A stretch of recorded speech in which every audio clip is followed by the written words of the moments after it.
That's going to lead us right into the smoke, Brad. And you know what would be sick going into the fall? Would be action in the class of 2027. Who's in the class of 2027, you ask? Showtime Sales, who was seen working out in an Indiana t-shirt or Indiana football Adidas shirt. I'm going to be honest, I missed it the first time I saw the video. I just kind of like his stuff when I'm scrolling the timeline. But obviously, it got a lot of play on Indiana Twitter. Shout out to Showtime Sales. Obviously, Indiana is going to be very, very involved in his recruitment. And like me and you talked about, with their class essentially being all but done, give or take 2 or 3 guys, this gives them the opportunity to now get ahead for the class of 2027, an opportunity they did not have last year. And hopefully it starts with a kid like that. Hopefully. I mean, if they can get a commitment from him mid-season this year, I mean, that's just gonna light a like a spark of fire for what could be the 2027 class, which in theory, like in terms of like the schedule of stacking days, stacking weeks, stacking months, stacking years to get to the pinnacle, right? Like that could be the program shifting class. Like I'm not saying, these last 2 classes can't make an impact. Like these are good foundational classes to bring in early on when you are a school like Indiana and don't have the leg up in recruiting and have to rely on the portal year in and year out. This is one of those classes in 2027, hopefully, to where it can set the table to where they don't have to go into the portal every year, like at mass, like they do, like bringing in 25 guys from the portal like they do every year. Maybe they can go back down to 10 guys from the portal. There's 10 impact starters that they can bring in the portal and just have really sound depth that they've brought in over the course of, the recruiting cycles. Well, one of the things me and you did, if you remember back last year to our season preview, when we were talking about teams that had won the national championship, you looked at I went back and I looked at the last, I think, like since the transfer portal started, how many national champions, like how many transfers did they have? And I don't think anybody had more than 10, and I'm not sure anybody had more than 5 either. So it's as much as the transfer portal is the glitz and the glam, and you can change the outlook of your team. Like we literally just watched this happen last year. It's very important for teams like Indiana to be able to flip your roster. But when you want to start being those next tier, upper tier programs, like it all comes from within, and then you supplement. Like you watch Ohio State go grab Caleb Downs, and like he was like one of 3 guys they added in the portal. Like Will Howard, they added a quarterback, they added a quarterback on defense, and they won the national championship. And they brought the rest of those, and they brought in 10 guys. They could have won the Natty without Judkins. You know what I mean? Like it. Yeah, but they already had Sawyer. They already had JTT. That's literally my point. They already had Simon. What's his name? Simon Styles, right? Cody Simon. Sonny Styles. Sonny Styles, who I think is an absolute freak. That dude's a stud. And then, I watched a lot of Menace to Sports, Brad, before Indiana football was good. Yeah, it's I mean, building your roster through, like, in all sports, continuity is the most important thing. Like, yes, you can really increase your talent on a team through the portal, but in order to get past the bump that is, the elites of the elites, that continuity and having that talent there is how you get there, right? And how do you have the talent there with continuity? It's through the freshman recruiting class. Like, that's always going to be the biggest thing. And doing it right and getting guys to commit, not just by throwing $8 million at them, right? Like, that could work, but is it cash is king, Brad, and money helps. Money helps, and you know what else helps? Indiana football ticket sales reaching, quote, historic levels, according to Michael Niziolik. Ticket sales up 50%. 50%. A 50% increase in ticket sales. That's just absolutely phenomenal. Hopefully this translates to NIL dollars, but like you want, like, especially because revenue share is now a thing, like you want to point to, like, I made a joke that the Kelly School of Business slogan is go from moments to momentum, but to go from the 2024 season and turn that into a 50% increase in ticket sales is unbelievable. Like, that's bravo to everybody involved. Shout out to the fans for showing out and making this a big deal. But like, that's, to me, that's the most impressive thing that's come out of the offseason is that number. Yeah. And I mean, It's great. Yeah, I anticipated ticket sales. I think we got a question earlier in this live show era that, what do I think the attendance would look like? And I think I said 75% plus, around 75 for the first three, kind of, the cupcake, not the cupcakes, but tune-up games. We'll call them tune-ups. Yeah, the tune-up games. And then, but Illinois better be sold out. And I'm saying before the season even kicks off. Like, the fact that it hasn't been sold out yet is shocking to me. That's probably going to be a big noon kickoff. Likely to have, Urban Meyer and Mark Ingram in town that week. And let's sell that thing out now. Like, what are we playing the damn accordion while you're... I can't go because Goose is in town in Chicago. So I kind of want to rip the bars and then go see a Goose concert afterwards. I think that could just be an electric Saturday. But that's so lame. Illinois. What do you mean? That's so lame. You go to Illinois. How about that? I actually sadly also can't. Not sadly, but it's literally like the first wedding of my boys back home. Like the first one of us getting married happening that fair. weekend. That's fair. Yeah, I'm going to UCLA. I'll be watching the game. I'm probably going to Oregon this year. So there we go. Yeah, me and you we have to talk about which game because I don't know if I can wait until UCLA. Might have to be before that. Might have to be like Michigan State. It might have to be homecoming. Okay. We'll figure it out. Yeah. You can go without me too. It's allowed.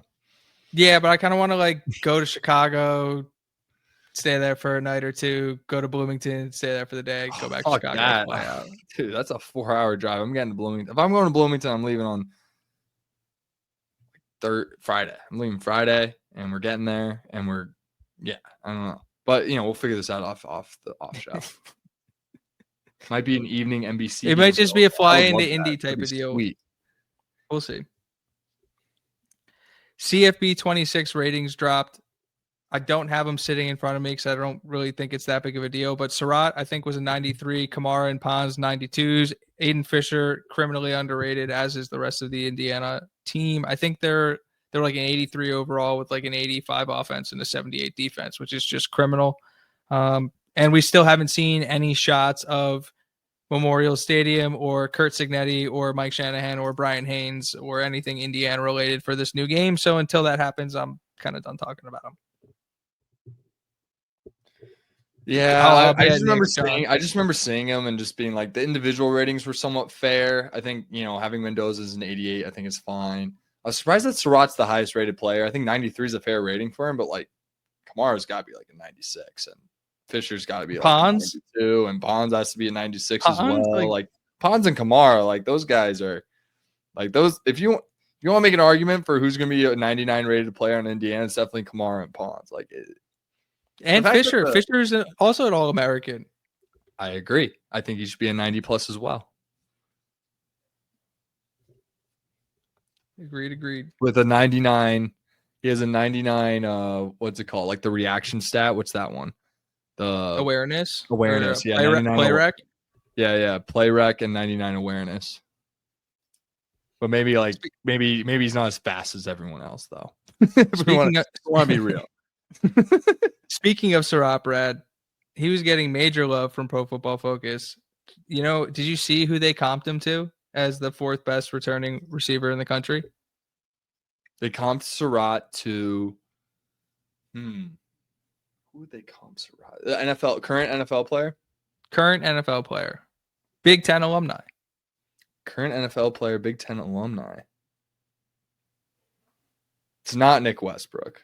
Can't be. No. I was pleasantly surprised. Oh man. Possession receiver. Not gonna burn you. He does have a little AJ Brown in his game. He's not the freak athlete that he is, but who's like AJ Brown light? He's AJ Brown light. No, who's like AJ Brown light? Sarratt. No, but which NFL player? I thought that the comp was pretty good. I think the guy is a little bit more explosive and maybe a little bit more like faster and long speed, but solid comp. Give me the comp. I said AJ Brown. He plays in your division. The Bears division? No. Yeah, which is my division? The AFC South and NFC North. Which one is it? AFC It's Nico South? Collins. Oh, I like that. I like that a Right? lot.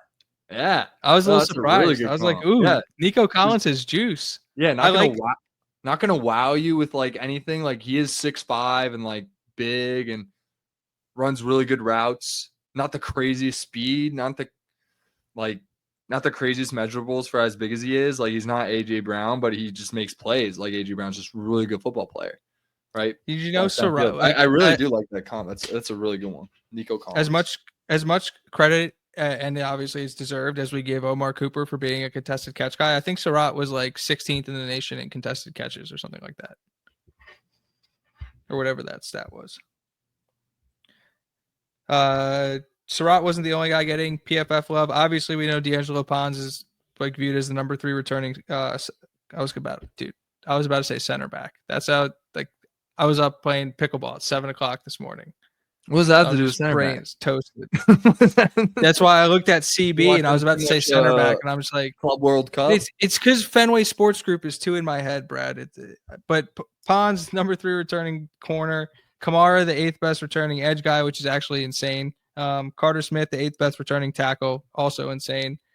Those guys should be much higher. No Fisher, utterly disgusting, and Amari Farrell snubbed as well, among obviously the rest. Yeah, of the team. I would say like some guys that weren't mentioned, like Amari Farrell should be a 90 plus. Like if we're just going down the list, like guys that should probably be 90 plus, like Kamara, Fisher, Pons, Farrell, Mendoza, Hemby should probably be a 90, arguably maybe an 89, 88. Sarratt, I'll throw Smith should be a 90. Coop, I'd probably like realistically put it like an 80, 88, 89. But if we see what we think we're going to see, he's definitely a 92. And then, yeah, we could see some rating changes again 4 weeks into the season. Where am I going next? Oh, here. We got new turf, Brad. I don't know if you saw it, but they're laying new turf at Memorial Stadium. A couple of different sources. It does look good. Alternating colors. Yeah, you can see actually if you look over the shoulder, it's like candy stripes. It's smart. I like it. Take a look at the way the turf looks in my background, and then go check out the pictures of the new turf on X and on like go Google it or whatever, and like you'll see like how desperately they needed to redo it. It looks great, but we have not seen the middle of the field yet. Because it's going to be a bison with the sweater. It's going to be the throwback bison with the Indiana sweater. That's why. One can only hope, Brad. One can only hope. And are they going to go candy stripes in the end zones? No, the end zones were showing their solid red. For now. That's true. They had white stripes. That's true. So you can either add white stripes or white Indiana. They have 2 options. I would like white stripes. I would like candy stripes because they already got the candy stripe going. Because you notice they have the alternating greens each 5 yards, right? Mm-hmm. You with me? Candy stripe vibe. I'm following. I'm here. Then we go candy stripe end zones. And then bison.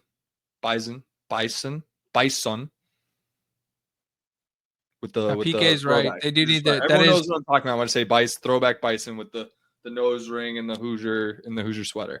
At least if the bison's not in the middle of the field, it's got to be on some of those concrete walls that are just exposed. And obviously, with the way and how conscious this particular football program is with its social media image and the way it's portrayed, shout out to the Cuban Center. They won. I think, I don't know if it was 1 Emmy or multiple Emmys, but obviously not enough Emmys. Shout out to all those guys who work on the media side. Those dudes are phenomenal. The entire team over there is incredible.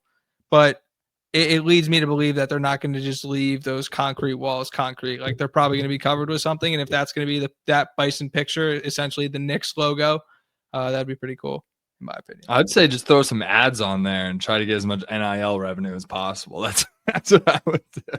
That's what I would do as a Kelly grad. That's what I would do. I just put ads on it. You don't see the concrete walls during the game, or you just for just have them there. They don't need to do anything fancy with the concrete walls, in my opinion. Yeah, the next thing is to expand the rock. Expand the rock. remember Shrink the Rock? That was the funniest bit. But yeah, expand the rock. Definitely. I mean, Signetti's literally addressed it already. So, publicly. So I think that's gonna happen. That's just gonna take some time, right? I think 100%. Maybe next off. Listen, you keep growing ticket sales 50%, 50%, 50%. All of a sudden, you're not gonna have anywhere to put people. You're gonna have no choice. That's why Sig's gonna stay. Like, there's so many like little projects to do at Indiana that he could just have. He got so many fun things to do that he just gets to be responsible for. Like, how many he gets to like kind of like tell them, not responsible for. He just tells them to do it, and they'll just do it. Like, it's awesome. But he gets the credit. But like, that's a great point. Like, how many opportunities do you really get as a head coach? Like, Florida doesn't need anything new. That's like you just come in and run their machine, and if you can do it successfully, you win. But to build the machine of modern college football that's a really cool opportunity, especially for somebody who's a lifer in the sport and essentially has held every job imaginable when it comes to college football. Is like, who do you want to be the architect of your program for the future? It's like that guy. Actually, I want that guy. Yeah. I'm giddy. I'm so happy he's ours because I don't think people realize, like, yeah, I see him getting his dues and getting ranked on like those top 10 coaches in college football, maybe top 15. Like, he's getting the respect. I don't think people realize that he's probably top 5. He's probably top 5. Just give him time to build the resume here at Indiana, and you'll see it. Like, it's clear as day. We're sold. Really, I mean, our OG podcast name is Sigs Inside. So like we made this. We've been sold. We started this because we believed in Curt Cignetti, like back in about a year now, huh? It's almost like over a year. Over a year anniversary. The first time, actually, funny you said that because I guess I'll tease this now, but I have something coming down the pipe for vocfb.com. It's going to be probably the biggest thing I've ever written in terms of like word count. So we'll see how it ends up breaking down. But actually, I can tell you specifically, April 8th, 2024 was the first time that I texted you Sigs Inside an Indiana Football Podcast. Well, the pilot was released July 5th, so we're almost there. Correct. We almost have the same birthday as America, almost. Mm-hmm. I think it was maybe recorded on the 3rd, released on the 5th. I think that's how it went. It probably was. I was remember how we recorded that? Yes. For those who don't know, Keezer FaceTimed me, and I spoke from the FaceTime into his mic. That's how the first one went. That's how far we've come. We've come a long way, for sure. That is how far we've come. Yeah. That is unbelievably funny.